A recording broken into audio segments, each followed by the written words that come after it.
Ducati's relationship with Grand Prix racing didn't begin in 2003.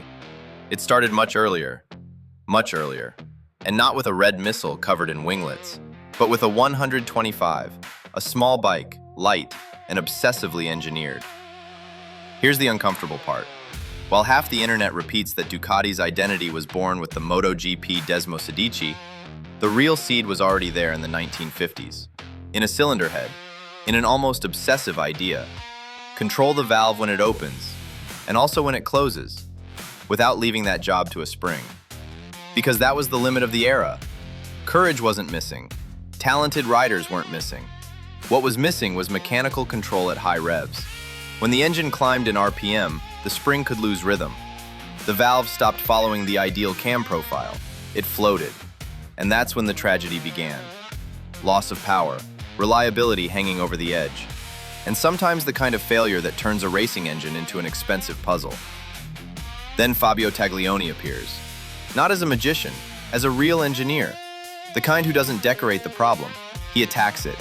And his solution was the Desmodromic system, not because he invented the concept from scratch, but because he turned it into a weapon for racing motorcycles. And that changes the story quite a bit. The Ducati 125 GP Desmo wasn't just a technical curiosity. It was a declaration of war, a way of saying, if the limit is valve closing, then let's change the rules. And Ducati did. The bike debuted with a win, then came a pause, and in 1958 it returned to fight seriously against MV Agusta. It was no longer a laboratory experiment, it was a real threat. This is where the story becomes interesting. Because the 125 Desmo wasn't important only for winning races. It mattered because of what it represented.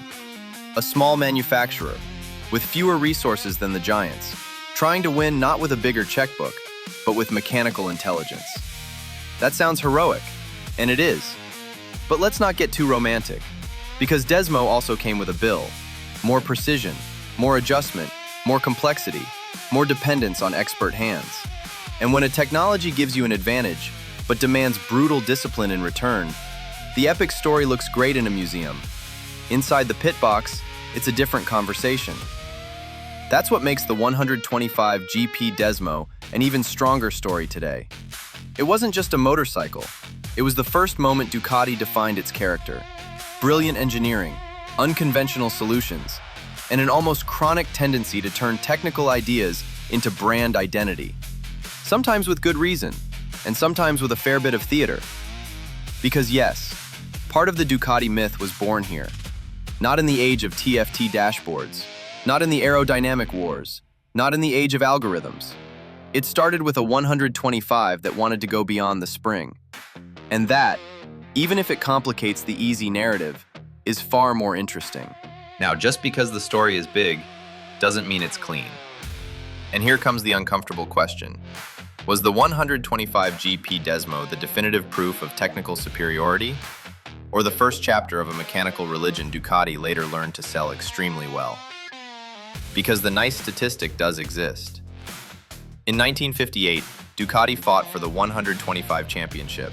Alberto Gandossi finished runner-up. The bike was competitive. The system worked. The message was crystal clear. Desmo wasn't marketing, it was performance. But there's also another side, the less photogenic one. The one that doesn't always make it into the brochure. More complexity means more cost. More precision means more work. More exclusivity means more dependence on perfect adjustment. And when a brand builds its identity around a solution this sophisticated, it also inherits the consequences. That's the real core of the debate. Not whether Desmo was brilliant, it was. The question is something else. How much of it was genuine technical necessity, and how much eventually became brand liturgy? Because decades later, Ducati made a very revealing decision.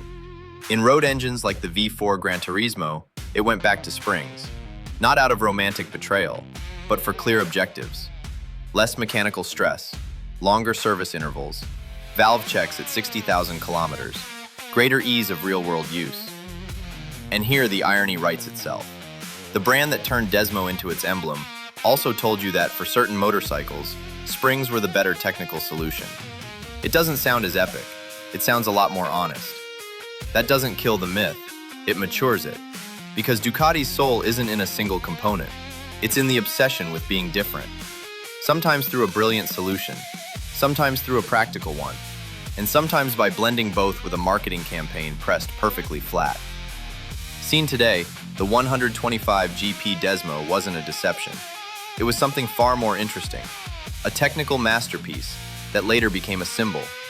And every symbol, sooner or later, gets simplified, until it starts to feel like religion, until it feels untouchable, until someone looks beneath the red paint and finds engineering. Yes, but also narrative. That's why this motorcycle still matters, not only for what it won, but for the question it left behind. What matters more for a motorcycle brand, the purest solution or the solution that best fits its time? Now it's your turn. Is Desmodromic valvetrain still Ducati's irreplaceable soul? Or was it a real stroke of genius that the brand later turned into a very profitable myth? This is Countersteer theory, throttle and judgment.